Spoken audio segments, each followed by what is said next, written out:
All right, man. Welcome to a new year, new NerdFlow. We are back again for the year 2020, man. We've been gone for, what? Last episode we did, it was like, what? Early December? Yeah, like early December, something like that. But yeah, man, this is NerdFlow Podcast. If you're new to the show, we are all about video games, anime, comic books, wrestling, you name it. Anything in pop culture, we talk about it on this podcast. Before we get into the housekeeping stuff, though, we have a brand new member of the NerdFlow team, and you've heard him before. You've heard him on the episode before because it's the episode actually named after him.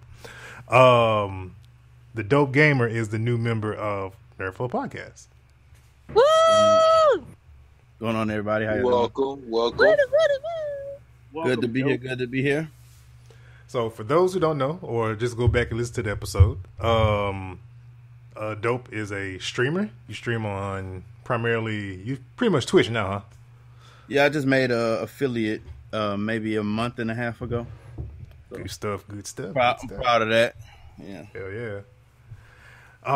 But yeah, man, so we got a new member of the team, so you'll be getting more perspectives from another member of the nerd community. But first and foremost, let's kick this off with our normal stuff that we typically do in the beginning of each and every show. This is a Press Play Network podcast, of course. Haven't said that in a minute. I tend to not have that written down because it's just something that comes off the dome. But yes, it's a Press Play Network podcast. Please go check out all the other podcasts. Hip Hop Regions, we're making our return later on this month. So if you're a fan of hip hop music, we'll have some announcements in relation to that going later on this month. In addition to that, NerdFlow Podcast, you can catch us on Facebook, Twitter, and Instagram. You can search NerdFlow or NerdFlow Podcast. If you have a question for the NerdFlow Podcast team, or if you just guys like some super dope nerd art, you can send all that over to nerdflowpodcast@gmail.com. We also have a YouTube channel, trying to hit that 100 subscribers so we can get that official URL. So go check us out on YouTube as well. In addition, we have a banging community on Facebook. You can go check that out. Just search NerdFlow and ask to be part of the community. It is private, so you have to be approved because we ain't letting no bots in. So go check that out. And we got 50% off NerdFlow t-shirts. You can go over to teespring.com to get that. There's actually will be a link in the description of the show. If you go to teespring.com, look for the NerdFlow shop, you can actually at checkout put in NF 2020, and that'll get you 50% off a NerdFlow t-shirt. Not just the official one, but we have some other t-shirts in the store as well. I think we have one called for it's one that's like Nerd Wars, which is kind of like based off the style and art of like Star Wars. There's one in there for that. There's another one for it's kind of like the evolution type of thing, but it's basically like starting with like I think it started with like Nintendo or Atari, and it shows evolution. So we got a shirt in there like that, so you can use that code on that shirt. So go check that out on Teespring. And this show is an affiliate of superhero stuff, so we have a link if you want to support the show by buying some dope stuff off superherostuff.com. You can click the link in there, and once you go shopping on superhero stuff using our link, you will help and support the show. So, all that being said, with that mouthful, how's everybody been, man? How's everybody's new year? Well, I started mine off in the hospital. That's true, man. Man. That is very true, though. That was a thing for you. I ate something that I had been used to eating most of my life, not knowing that my body had become, not knowing that it had become deadly to my body. Everybody was like, hell no. On that one. Like, for real.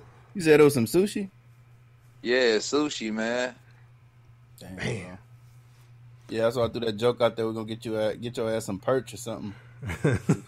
Catfish. Fry you up real good. How you good?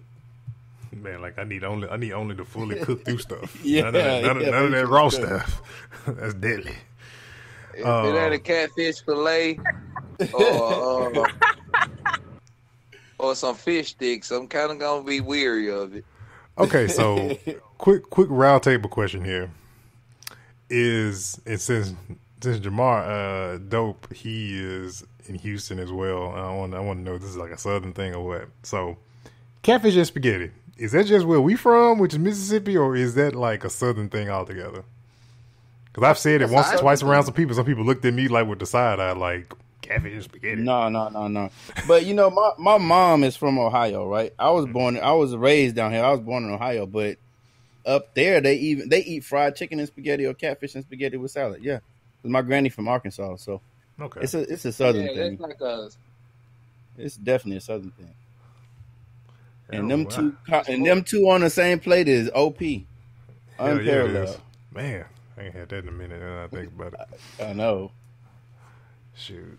All right, man. So on this issue of NerdFlow, man, we're gonna be giving our predictions. That's gonna be towards the back half of the show. We're gonna be giving our predictions on a lot of stuff that be going on in nerd culture. Kind of what we what are we looking forward to this year? What do we want to see? Stuff like that. We're gonna first kick it off with let's see. Well, let's do see if everybody even saw this before we can see if we can even talk about this. Everybody finished Mandalorian? Yeah, I did. Okay, I did too. Tink? Team Her silence. I think she's AFK. Oh, either that or she got it's probably on, either she muted herself or something. But yeah, okay. Y'all, I'm driving and I'm trying to car. My bad. Oh, okay. So Mandalorian. What is I mean, what did you guys think? I know we haven't talked a whole lot about Mandalorian because it literally happened most of it happened through the holidays. Well, I love the Mandalorian. It's really cute. I think Baby Yoda got everybody's little heart dream, and it was action packed, but then it was also family oriented. So, but me and my kids loved, especially my 5-year-old, the Star Wars fan. She was staying up while mom's falling asleep, and she stayed up and watched the whole thing without. Yeah, that was my son too, man. My son, I didn't even think I watched it with him from the beginning. I think he was sitting down by me watching a episode, and I think it was like episode 6 or 7 I was watching one day, and he was like, "Wait, what? I want to see more." I'm like, "Son, it's a show. It don't come back on until next week." So he got him into it as well, especially with the Baby Yoda. Definitely what got him too. I just want to know, what was the purpose of having them use different directors? I'm sorry, young, I'm going to cut you off. Well, the reason they did different directors was to get a different take. You know, when you get one director, they just get one vision of how they want stuff to be. Yeah. Mm-hmm. It's just and I don't like know John Favreau's background on Star Wars. Is he the Star Wars expert to go to? Happy Hogan. Yeah, I was kind of surprised. I won't say I'm surprised because my surprise thing with him was like when I found out Happy Hogan was the director of Iron Man, the first one, and I'm like, wait, what? So no, he has some cred and he's pretty good. He's making some moves. Yeah. Nerdverse. I think with the different directors, it gave it a different taste. Like some episodes were like dark, and then some were like happy-go-lucky, and some were like kind of pulled at your heart. That's what made the whole series. And a lot of the CW shows do that as well. They don't have the same directors for every episode. They're different people that come in. Even some of the cast members have pretty much kind of gained experience to get director's cred through the shows. The people that are playing the actual main character, they're directing some of the episodes and stuff. So a lot of shows are doing that now. Yeah, but the best scene in Mandalorian to me is when it felt like Baby Yoda had turned into Wayne Brady. What? Like with the Mandalorian and the chick was arm wrestling, and Baby Yoda thought she was attacking the Mandalorian. Oh, when he force choked her? He was like, "Does Baby Yoda got a choker, bitch?"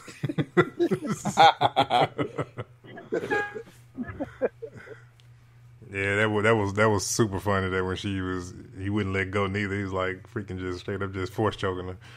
I would say the standout moment for me was the Armorer when she just wrecked those stormtroopers near the end of the episode.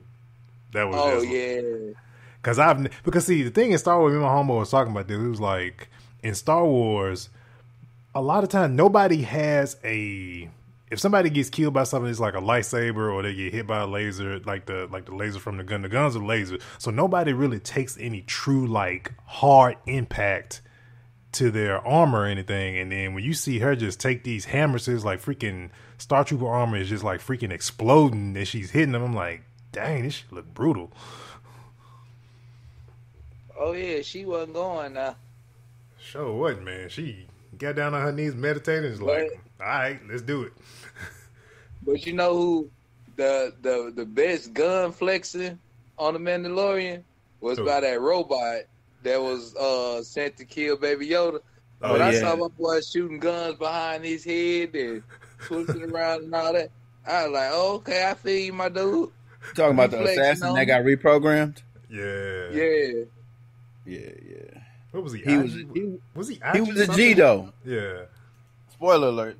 Everybody listening, but yeah, he was a G. The way he went out at the end, he was like, "Hey, programmed, goddamn." I'm programmed to protect. Yeah.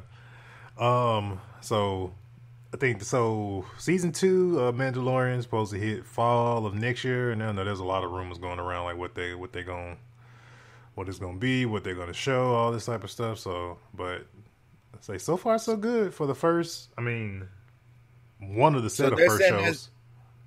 So has everybody seen The Last Jedi yet? I haven't. Have we seen The Last Jedi or Rise of Skywalker? Oh, Rise of Skywalker. I'm sorry. I haven't seen it yet, but I kind of told Tink what the premise was because I had a friend tell me, and I was like, just tell me anyway. I'm still gonna go see it. Yeah. Would I be spoiling it for anybody? Would me and Tink be spoiling it for anybody? I don't think so. I think everybody should have seen it by now. I don't care. I'm good. So no, I'm good. Yeah. Well, I saw a couple people say the movie's trash. There's no way that movie is trash at all. Because I don't know how you could have ended it like out of that. That was like perfect ending. And like you couldn't have ended it no other way. Right. And like we had been like from the first installment of this arc, we were saying either Rey was a Palpatine, a Skywalker, or a Kenobi. And the fact that she was a Palpatine, it just, brought everything full circle. Yeah. And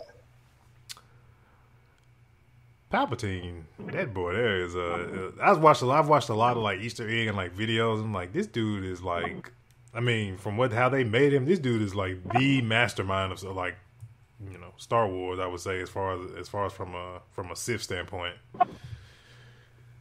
So, but this is what I'm saying right here.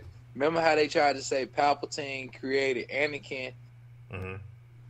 That threw that whole premise out the window.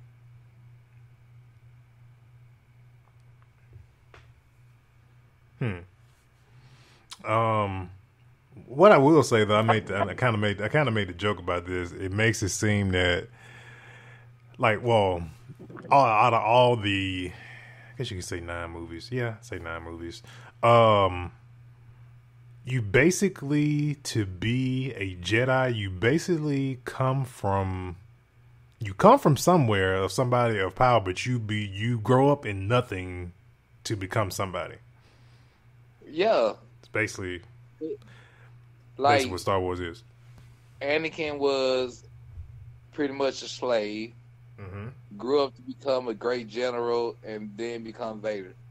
Luke abandoned, basically a farm boy, had nothing, accidentally stumbled upon Obi-Wan Kenobi, and, got drugged into the Force. And then you got Rey, who was abandoned on Jakku. Yep. That had nothing. Mm-hmm. And discovered she had, Force powers. It's like it's almost kind of like a trials. Like they like to be it's almost like to be a Jedi, you have to go through this. Okay, you got to be a band, you got to go through these circumstances to be able to appreciate the Force. That's what it seems. That's what it seems like. At least from the backstory of these three characters. Maybe I fell asleep on that part because I did fall asleep on one part. I was trying to see what is. I'm gonna go back and watch it because, like in one of the previews, I could have swore they show Rey in a black cloak with a twin red lightsaber. Well, yeah, it did show that.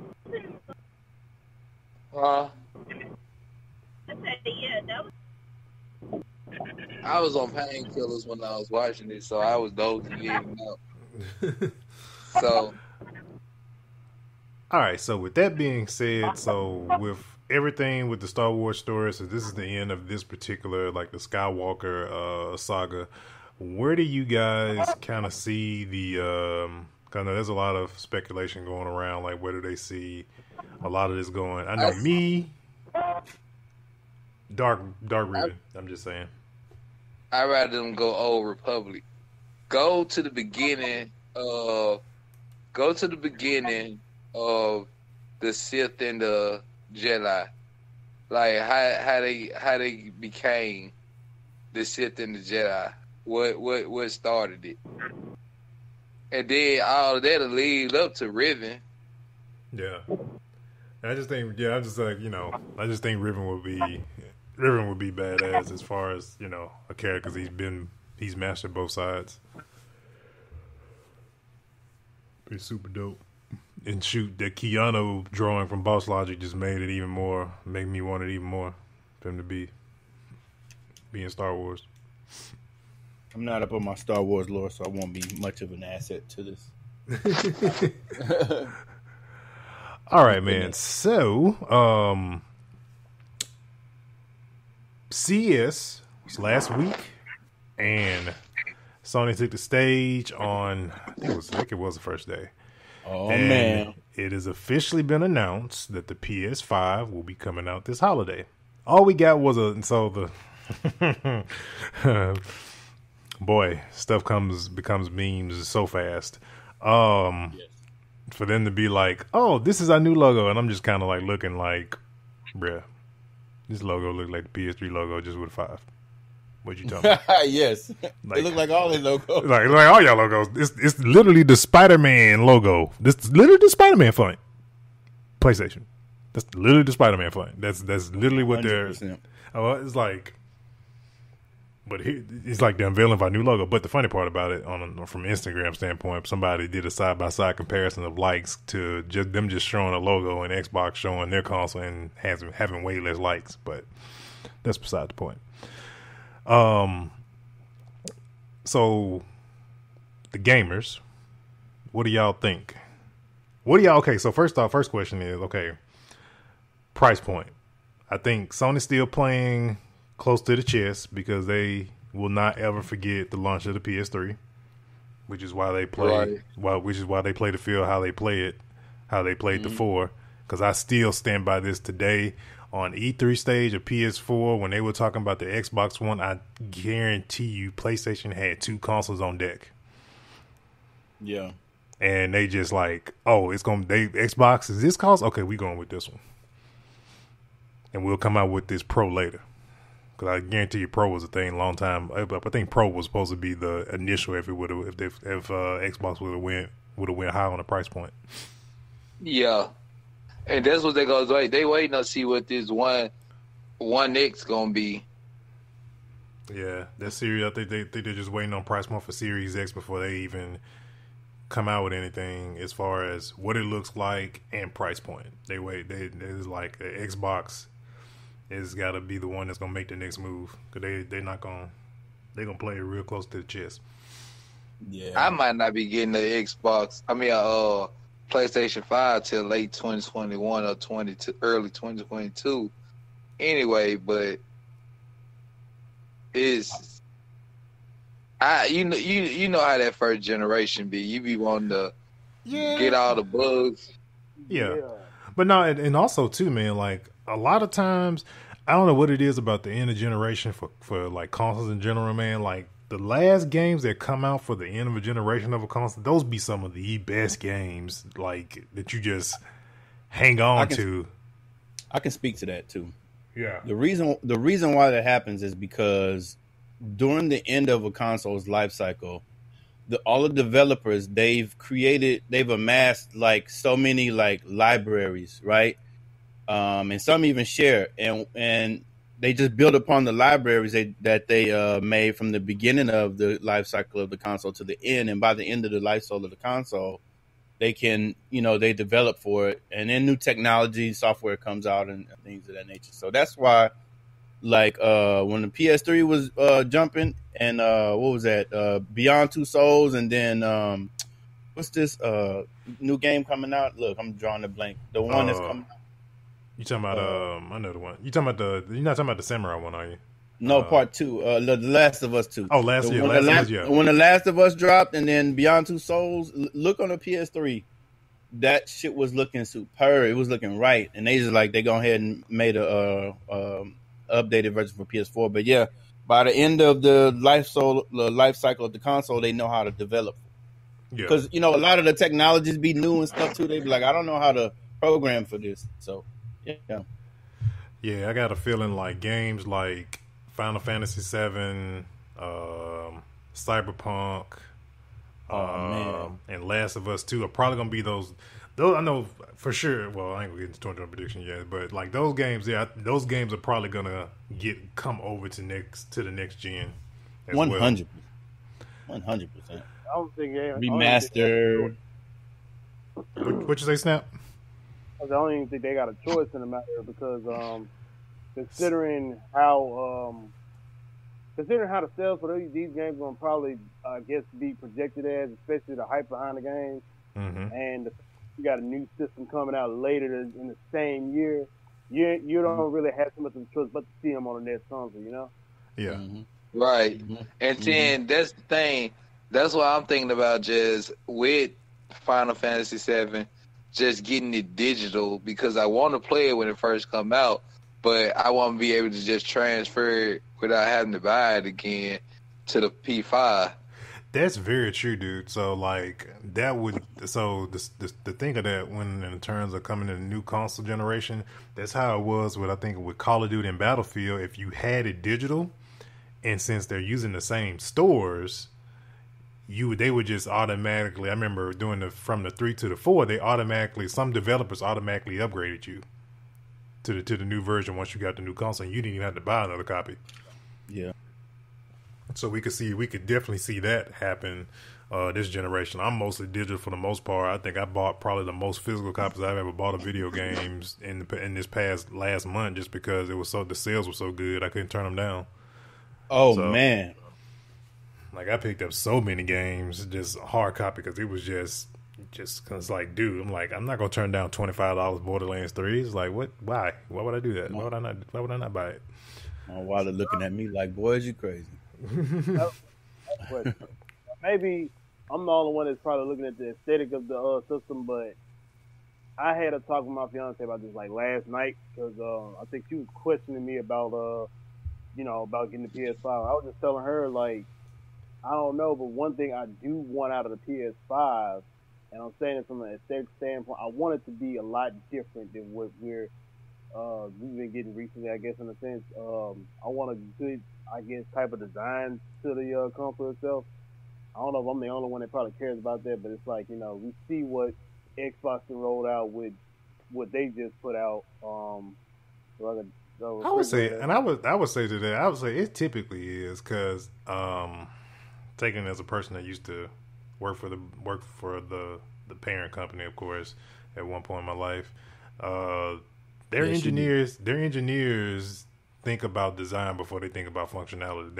They will design the most artistic looking thing and then figure out how they're gonna fit it in there later on. Right. So right. that's always been there. That's always kind of been their philosophy about everything they make, honestly. I got a theory on these guys. Okay. I'm looking at these prototype designs for the PS5.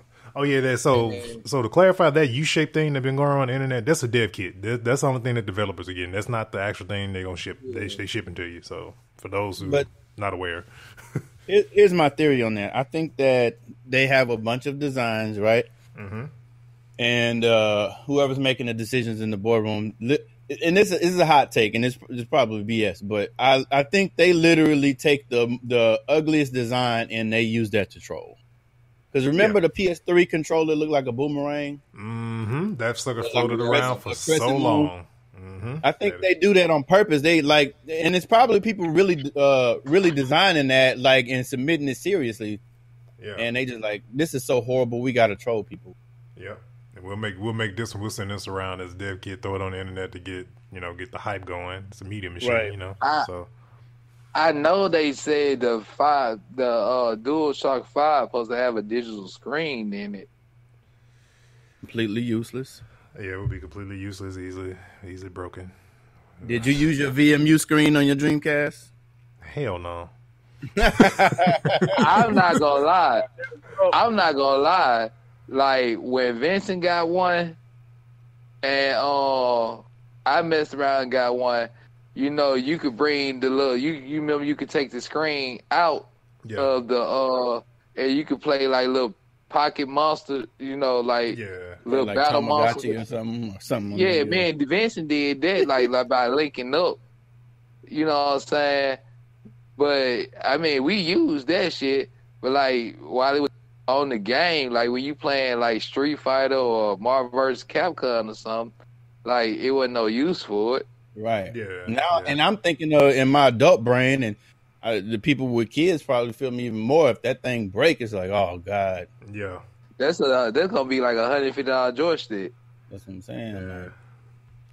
Yeah. I heard. The only thing I heard that's really concrete about the controller is that they are making the grip part, the bottom part. They're making it thicker, not as skinny. And I kind of think that kind of goes from the argument of a lot of Xbox players when they complain about PlayStation controllers, that the PlayStation controllers is too skinny, too light. Yeah. And everybody. But I feel like the Xbox controller too big. That's also a selling point as well. But I think they count it too, because I heard that and also heard too that the analog sticks might be offset like the Xbox on the new PS5. I've heard those two things in relation to the controller, and they could have got that information and data from how well that the C40 Astro controller probably sold, and probably wondered how people preferred to play. Yeah. A lot of people probably said, offset joysticks. That's probably how they chose to play. When you really think about it, like the PlayStation controller developed in Japan, the average Japanese person's hands are smaller. Take the original Xbox controller. Thing was a tank. They even had to reduce it. But the average American male's hands are a little larger. So, and then it was like a Madden box when it first came out. So, I think that's something to point out too. But I think the mindset has shifted on controllers, and especially with all these pro controllers out right now, people are really. They're looking, when they play their first person shooters and whatnot, they're looking for that performance. You know what I mean? With those rear triggers and with the trigger stops and stuff like that. That actually comes in handy when you're playing FPS. Yeah, they do. So, what do y'all think price point's gonna be on this thing? I'm guessing. I'm saying like $4.99. I'm saying $4.99. Because that SSD, how they said 12 gigs of RAM. I don't know the specs. I don't remember the specs. It's gonna be about $600. I'm going $499. I don't think they're gonna make that mistake of the because I'm thinking of it in terms of building an entry level 4K PC, and the things that they're gonna have to pull off for $499. Ooh, that's man. Well, I'll say this. I was working with them during the launch of the actual 4. And so working there, I can see like gross margin. I can see like this is what percentage they make off of this thing that we're selling. Oh, they take a loss for a while before. That's why like when the slims, like the slim versions and all that stuff comes out, that's when they start rolling in profit. The games and the accessories, that's what they're making. That's what they're making their money off of. So both them and Xbox are gonna literally take a hit. So it's gonna be so under cost for a while. I think on the 4, if I remember correctly, they were probably making around or less than $100 off each 4 they were selling at launch. You know what? I just thought of something too, and I think this probably ties in, considering that around holiday time, not only just when it gets slimmer, but it's like around holiday times, they know price will end up like going down a bit depending on which retailer you go to, because like recently I was at GameStop, I think the other day, they were talking about they literally do not have any more like pre-owned PS4s, and then on top of that, I think sometimes they will run out of PlayStation 4s and whatnot, and you look at the prices of the PS4 around Black Friday and all that type of stuff, like I think that's probably why, in my opinion, like the models after the initial launch will actually go up because of the retail price on it. Yeah. No, that seemed like a thing that would happen as well. Last thing on this topic for next gen though. So I heard Xbox is going to supposedly incorporate a Steam and a Epic store through their console. And I know for me and Dope, who game on PC, that's a big deal if they do that. I didn't hear about that. I heard about that earlier today. I think I saw it either through like the IGN Beyond group that I'm in, or either the podcast Unlocked one. I think it was Unlocked that I kind of heard that in. Don't know. I haven't seen. Sense for them, though. Yeah, they got the Microsoft store. They trying to push Microsoft. Why would they? That's direct competition. A lot of their moves are not making a lot of. I mean, honestly, in a while, a lot of their moves haven't been making sense to me. Sometimes when it comes to like, say for example, I so want to know how Game Pass is beneficial to the developers. Like, how are they making money? I don't know, bro. I don't question it because I'm getting all these games. Yeah, I'm not either too. But this is like, it's like with certain stuff like, okay, it's like certain stuff like Outer Worlds. I'm like, bro, this ain't even made by y'all, but y'all gonna put this on this thing for just $9.99 a month. All right, I'm gonna download it then. Fuck it. Like, I didn't even ask no questions. Yeah. I don't know, man. I don't know. It looks like the Xbox won't. What is it? The Xbox Series X? Yeah, times Series 10, X. Yeah, 10,000. Looks like a Corsair One. I don't know if you ever seen the Corsair One. Yep. The Corsair One is basically a vertical PC. That'll Mac Mini. Yeah, it looks like the Mac Pro, like a trash can. Yeah, a little trash can, or the freaking air filter that goes up in the top of exactly. Yeah, the newer ones got the 2080 Ti's in them, and they're real compact. That's what it looks like to me. Yep. I think they're just basically building a computer that they can brand. You know what? That's what I was trying to explain to people. They were just like, that's not what the real Xbox One is gonna look like. I'm like, yo, it look like a box. Like, it's like, bro, that's what it is. I'm just surprised they still got a CD tray or CD slot on there. Because remember the whole debacle last gen when they were trying to take it away. So here's the thing with that. I think they're gonna do more than one console. I really do. I feel the Series X, they're just going all in. I think they're just going like, because honestly, from my standpoint, and I'm not sure if any other people felt like I felt like I kind of wanted an X, but at the same time, I've been a gamer for so long, man. I know when next gen rolling around, and it was like 2 years away when they launched the X, and I'm like, I can't justify this, especially the price point they were selling them. Like, okay, and it's gonna be this much, and I'm like, then next 2 years they're gonna come out with another one. I'm like, I feel like y'all like just screwing your customers, but not really, because they did make the statement and said that that a lot of their releases, if it's coming on the Series X, it is being supported on the Xbox One still as well. So it's going to be, I mean, any exclusive will be dual launch on all those platforms. And isn't the 5 supposed to be backwards compatible? You said what? Isn't the 5 supposed to be backwards compatible? That is the rumor that it's supposed to be backwards compatible from the 1. I mean, it's easier to do that now with how they're doing like PS Now and stuff like that, because I've kind of like I've started to dab in PS Now that it's $9.99 a month, and it's possible to do that now versus before. Because I had a conversation with a friend and he was like saying the same thing. He was like, "It's like, man, I hope they make it backwards compatible because I liked it when them like I told him, I said, let's play devil's advocate here. Okay, the PS3 was $600 only due to the fact that there was backwards compatible hardware in that machine that allowed you to play those previous generation games. Mm-hmm. They snatched it out of there because people were crying about a $600 console, and they were getting just raked over the coals for it. So they took it out, and then we got the Slim, and then everybody was still complaining about, man, I want to play back. Well, you can't have both. They gave you the software version. That's why it only worked with some games when it came out with the Slim PS3. And then Xbox only capitalized on that because they heard the freaking riding of people on PlayStation. Come on, let's be real here. And dope know this. Xbox One this generation hinged their entire generation on backwards compatibility. Mm-hmm.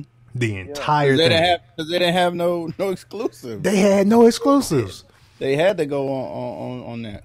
They went in for the past, except from last year, because last year's been Game Pass. But 2018, 2017, they could not shut up about this coming to backwards compatibility. This is coming to back. It's like it was like every week on Twitter they would like dropping backwards compatibility games.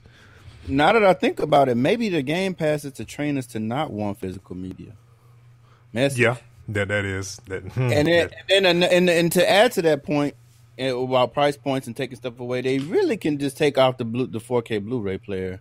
I got like 4 4K Blu-rays. I was on the hype train when I first got it. Then I soon was like, nah, forget that. So if they want to take that out and drop the price point too, I'm fine. Because that's another $100 to $150 right there. That is very true. You can give me a super powerful console with no disc drive. I'm fine. Right. I'm 100% fine with that. Majority of my collection is digital. I made that decision during the PS4 generation. I wasn't buying no more games because I got tired of talking to people in GameStop, honestly. But bro, I just made that decision. Like, I'm going all digital. I'm not buying no more physical media. I'm not. Unless it's a game I really want. Maybe Final Fantasy VII. If it's a collector's edition of something, like a key example, like a Final Fantasy that's really nice, that's gonna be something that's gonna sit on my wall or something like that, then I'm gonna put out that money for a physical or whatever. Shoot, if I'm lucky enough and I got the bread to do it, it may get bought twice. And see, my thing is, I know and me and Royalton had this conversation. I like having a physical copy. Just in case they hit a PT, like anyway. everybody know about PT. But you get the disc. You got to download it to the console. Yeah, what I'm saying is, the same process. Say your cloud get destroyed, anything can happen. We live in an age where they can go and destroy your cloud. You lost all your games. You lost everything. At least I got my physical copy to download back onto my system. But then again, if they destroyed all that, they're gonna destroy all the patches and updates, ain't they? Or I guess that's something. Yeah, part of that point. Go ahead. No, I was just saying you damned if you do, you damned if you don't. Yeah, I was gonna say part of that point is like a lot of games do require you to have an active online connection too as well, even if it is single player, even if you do have a disc. So in some cases, In some cases, yes. In some cases, no. But it really just depends on how they make the game. So, all right, man. Crises on Infinite Earths. I will preface and say this about Crises. I know some people say they've been very underwhelmed with the actual how the event went down and stuff like that. And we got 2 more episodes coming up this week. Actually, I don't know if it's tonight or tomorrow night. I can't remember. But I don't feel underwhelmed. I feel like they killed their pacing though, because they waited till the following year to finish out the rest of it, because I feel like it kills the momentum of the whole thing, honestly. Because, like, for me, I felt like the first 4 episodes? Mm-hmm.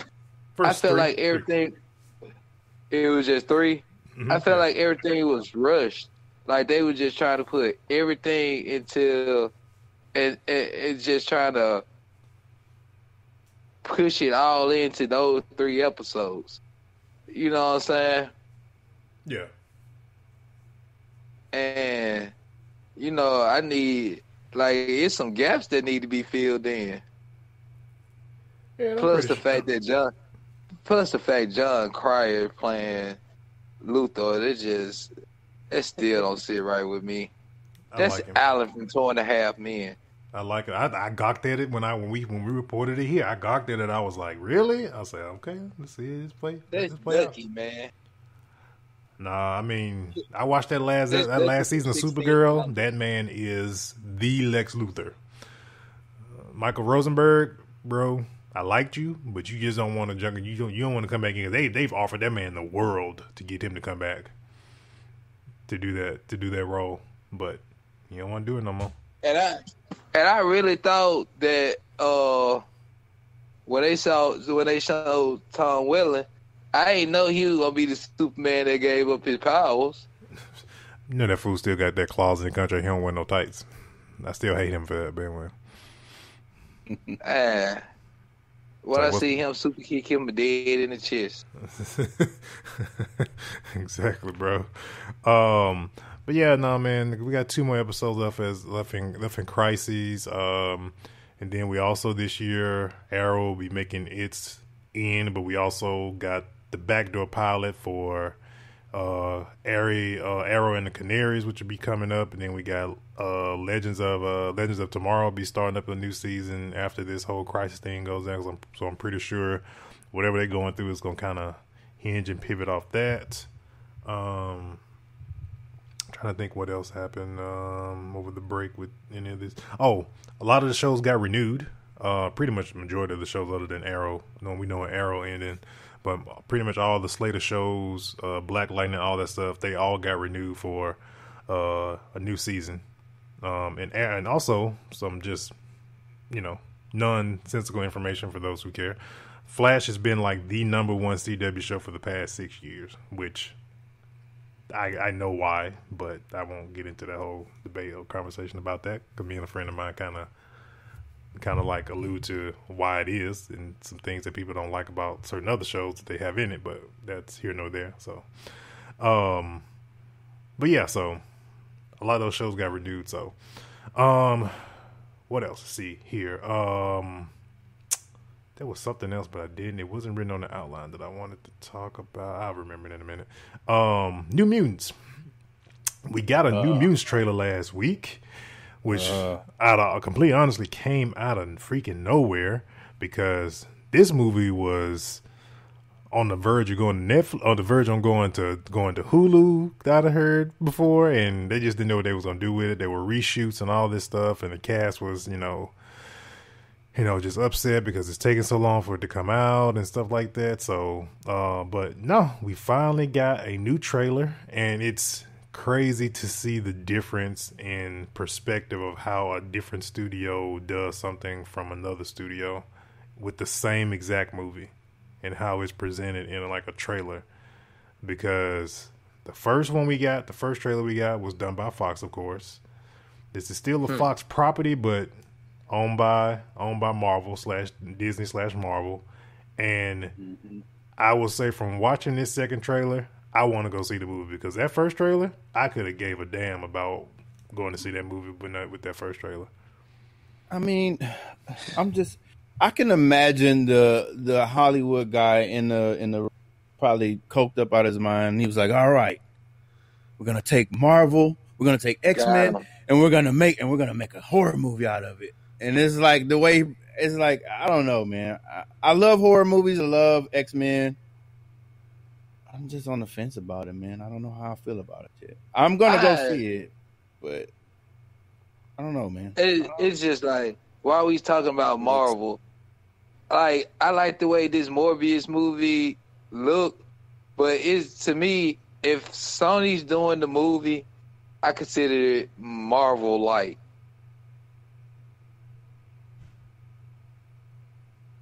And my thing is, if you gonna do Morbius, then this got to be the way you phase in Blade, New Mutants, Alicia bro. Hardy. New Mutants. We made the Morbius shit, bro. New Mutants.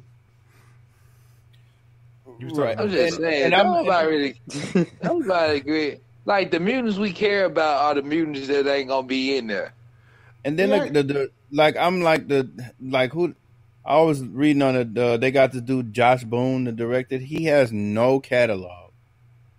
Like, I mean, what is he doing? Like, he's also directing this show called The Stand, which is like based on the Stephen King novel. But that's everything else looked weak that he directed. So I'm like, what does he know about this? Like, I don't know how this is gonna. Right, gonna turn out. That's kind of like with the Dragon Ball Evolution. Like, you got somebody that don't know nothing about nothing. Like the mutants, like with New Mutants, like how I feel about New Mutants. Like, if you gonna introduce mutants, you might as well just go ahead with the classic group. And even though it's been done, it could be done right with the Marvel money now. Well, okay, so you got to think. I'm talking Logan, Cyclops, Jean, Rogue, the real Rogue. Well, you got to think. You got to think in the mindset of this. Okay, so you got this thing that was made by somebody else, but you inherited it, and you got to figure out what to do with it because it's literally, from a standpoint, it's just floating money that you either gonna make money off of this or you just gonna just blow it.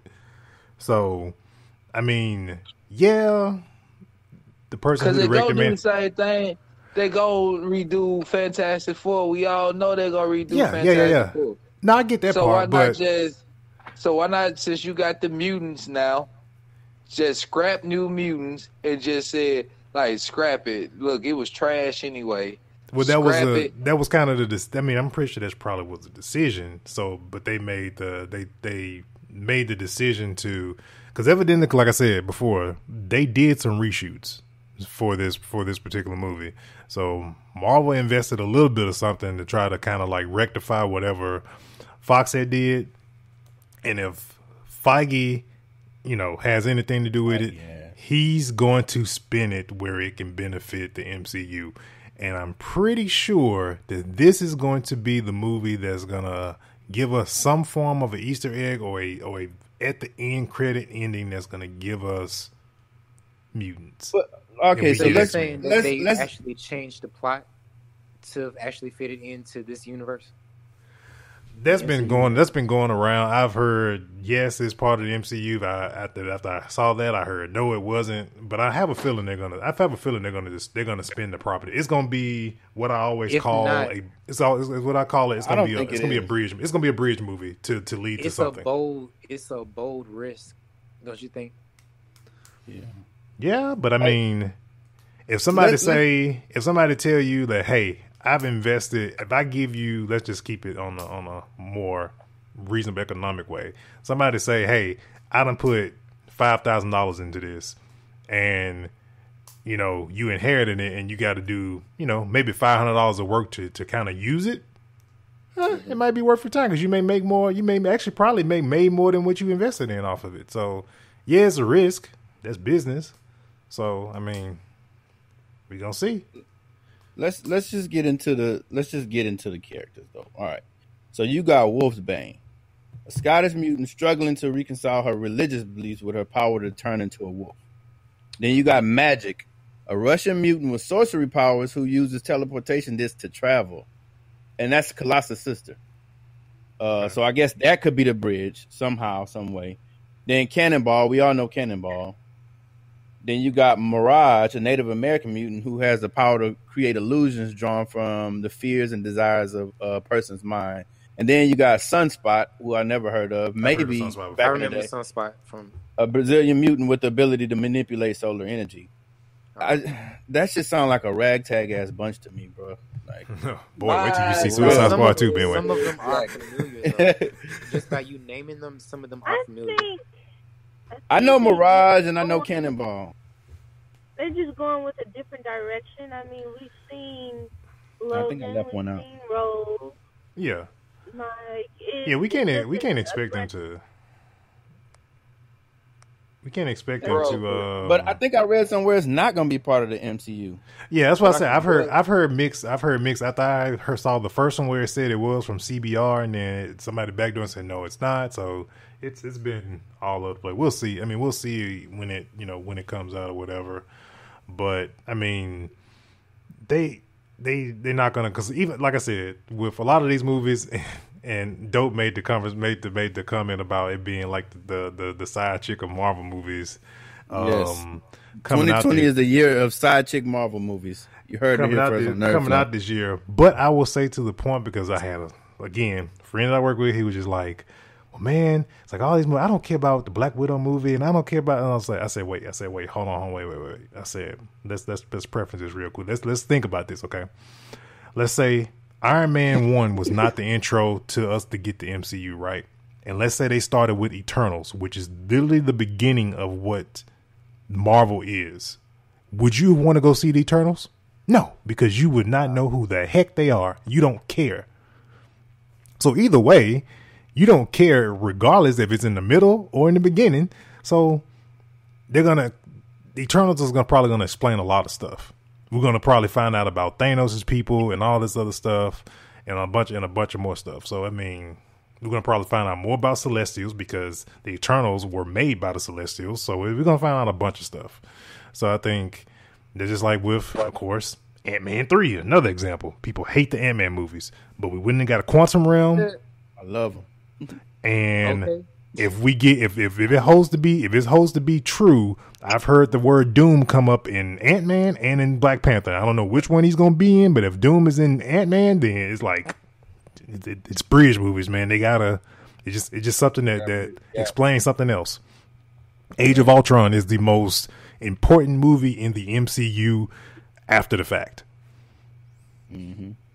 Because even when you look, Eternals can bring in Galactus. exactly. Like, that can Thank go you. straight to Galactus. Mm-hmm. Exactly. Perfect connections. Mm-hmm. Yeah. It's just gonna, like I said, they're bridge movies to me. They're providing some information. Either you may understand it now, you may not even understand it now. But when we get to the end, when they pay off, you're gonna be like, dang! And now I understood what was going on in the Eternals. Now what they meant by this or what they meant by that. So then they're not really a fan. They just they just want just people I know action movies of stuff that's made off comic books, basically.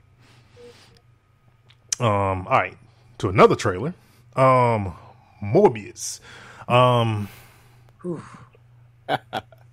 will say this much from the consensus of a lot of people who have seen the trailer, it is very positive. I will say that much. I'm not saying I'm negative on it. I'm not negative on it at all. Joker, I like. I'm gonna move to Marvel. I'm not gonna be negative on it. I will say this much though. It does have a very Venom feel of how they're telling the story. Yeah. Elaborate on that when you say that. How they're telling the story of like, oh, I have thing that that is a disability to me, and that something that's a negative for me as a person. Yeah. Eddie Brock, Eddie Brock. questionable Yeah. job and all this other stuff, and Gotcha. and then with him he has a disease, so that's why end up being like anti-heroes. Hopefully they don't progress the movie. Hopefully they learn from the first Venom and they don't progress the movie the way they did. Like they did Venom. I got a question. Uh-huh. So, y'all saw the little Spider-Man Easter egg in the movie. I was trying to look very closely at that Spider-Man. So I'm trying to see, is that the same Spider-Man from Sam Raimi or... That's the Raimi Spider-Man. That's Toby. Yeah, that's Toby Spider-Man. I had to really look at it like, okay, I don't see it. It's like The best Spider-Man. This is not the same. Whoa. Toby. Oh God. It's just Anyway, I had to look at that. Then of course Michael Keaton at the end. And what's your view of that? I'm thinking it's more on the lines of either A, it was a mistake, and there's something else that's into it. 2, Into the Spider-Verse, just another way. That would be probably the main two things. Because it can't be Sinister Six. Morbius was not a part of the Sinister Six. Correct. The theory that's been going around that I've heard from some sources that talk about a lot of comic book stuff, and that a lot of the stuff that I've heard from this particular source has been kind of correct, and a lot of stuff that a lot of Marvel movies and just comic book movie stuff in general. It could be a thing of not just Sinister Six, but mind you, Carnage is coming, and on top of that, Venom ain't gonna be able to do it by itself. So remember. I mean, once they finally do introduce Tom Holland Spider-Man into this whole thing with Morbius and Venom, Venom may reach out to Tom Hardy and may reach out to Morbius, because that's the only way they can't beat him no other way. Because Carnage is that level of threat that Venom ain't gonna be able to do it by. So he never was in the comic book. He went to Spider-Man to help him. They had a double team there. Yeah. I remember that. And that's why they've been coining Morbius as an anti-hero, because sometimes Morbius was never really bad. Yeah. Well, most villains aren't. They just have their own reasons that the hero doesn't agree with. That you know. And Michael Morbius was actually in love with Felicia Hardy, and they were dating when he got bit by a vampire. Yeah. And that's what changed him. And he was trying to hide from Felicia because he was afraid she was gonna be, scared of him. Yeah. And so, like, with the string of and the only thing happened that made Spider-Man go after Morbius is because a bunch of and that's what brought Blade into the fold. It was a bunch of vampire, like, blood sucking going on, and Spider-Man and Blade teamed up thinking it was Morbius when it was something else. And then that's when you get into, like, the Spider-Man transforming into the spider and all that shit. Spider. Yeah. Yeah, because also there's another movie on the docket for Sony too, is a Madam Web movie. So, and that's going to explain some stuff as well. So Madam Web, I'm glad they finally went away from that Black Widow and Silver Saber movie. I really hope they did. I really do, because that was just going to be not worth worth anybody's time. Right. Black Widow would make sense with the Morbius. Yeah, I know, but I mean, introduce them as side characters or something like that. Just don't just straight out give them their own movie. I really don't think that nobody wants to. Side chicks in Marvel. The most we've seen of Silver Saber, to be honest, is in the Spider-Man video game. Let's be honest. Did they introduce an antagonist in the Morbius trailer? They didn't. Yes, the guy that plays Doctor Who. His character that he's playing is the actual villain in the movie. What is his real life name? I don't know. I can't remember what the character in the comics. Who he's casted as. I can't remember, but I know he is the one that's casted as the villain for the movie, though. I do know that. Hey, who is Clarice playing in the movie? Who's Clarice playing? Oh yeah, he was in the trailer. Yeah, I mean, who's he playing? I hope he better not be crying too. I think was he a crook or something? I don't know. I can't take Tyrese seriously. Look, all I'm saying he just a cop is in the movie, I believe. I don't think he nobody all important. I'm probably gonna be the only person on this show that's gonna be waiting for him to say, "What more do you want to see?" whoever he's playing a character by the name of Simon Stroyd. I don't know if that's somebody that becomes somebody, but that's who he's casted as. It's not hidden or anything, so that's who he is. Okay, so Matt Smith is playing Lox. I don't know if I'm saying it right, but Loxias Crown. I don't know. Let's see. Let's cross-reference real quick before we head out. Let's see. Loxias Crown. Let's see. Who is this man? Let's see. He goes by Hunger. Oh, boy. Let's see. Okay, y'all sent me to fandom, which is like a super long explanation of who the hell this man is. I want the wiki version. No. I want the Fandom Wikipedia. letting you know. I want the Wikipedia version. I can't find it. What the hell? All right, let's keep moving. All right, so we're gonna wrap this real quick. Let's talk about 2020 predictions. Let's just round table it. What's everybody looking forward to this year? I know I'm ready to see how the Marvel shows are going to turn out on the Disney Plus. Yeah, that's right. Because not Black Widow, but WandaVision got moved up to this year. That's another thing. Yeah, it did get moved. It did get moved up. A lot of people. I'm really sick of the comments saying like how they don't really understand how it's going to go to like the 1950s setting. First of all, I can so explain that, but it still takes do I have time to explain, or I just gonna let them complain? I mean, I'll people who don't understand it, just go read House of M. It's the best way, easy shortest answer I can give. The book, I'll read the book. Just go read House of M, just and be done. I say I'm definitely looking forward to the game.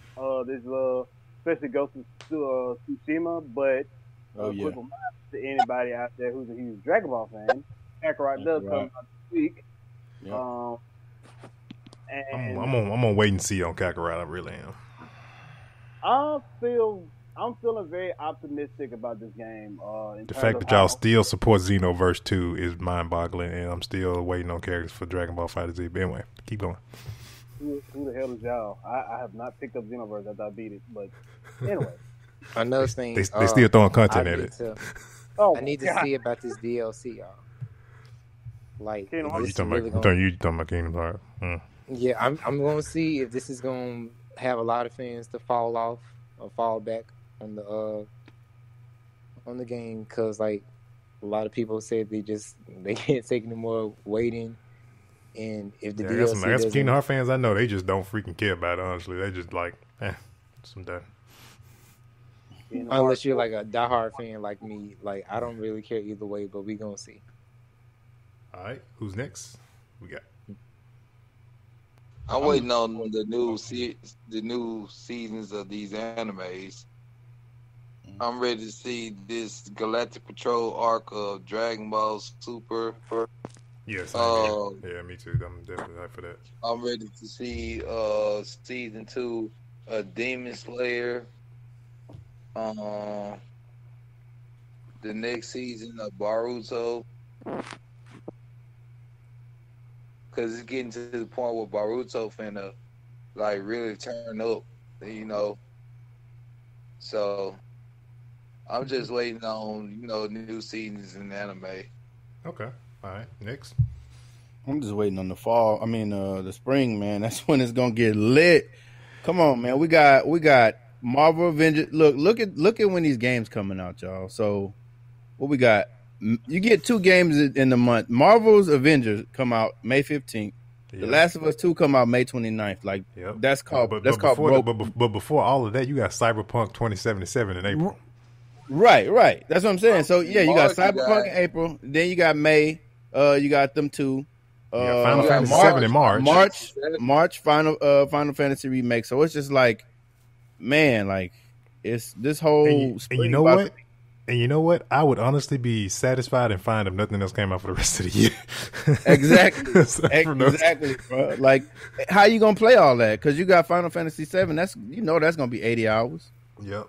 And you got man, change this to 160 hours. Bro, I'm telling you, The Last of Us 2. That's gonna be a straight playthrough. That's called No Sleep. Yep. What else? Ghost of Tsushima. I'm really anxious to see that. That ain't coming out this summer, but I just want to know what the difference is going to be between that and Sekiro. They say that's probably going to play more like Assassin's Creed than Dark Souls. Man, I'm done with Sekiro. I'm done with Neo. I'm done with anything related to those type games. I hear you. He done with the Dark Soul type games. Look you this game right here is nothing like those games. It's completely different. Oh, is it? Yeah, it's completely different. It's nothing like Sekiro or Neo.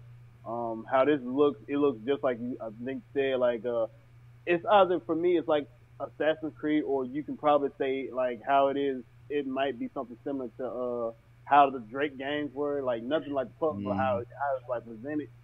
But, you know, my thing is, I love how the recent trailer for that game came out, because it was so beautiful. All right.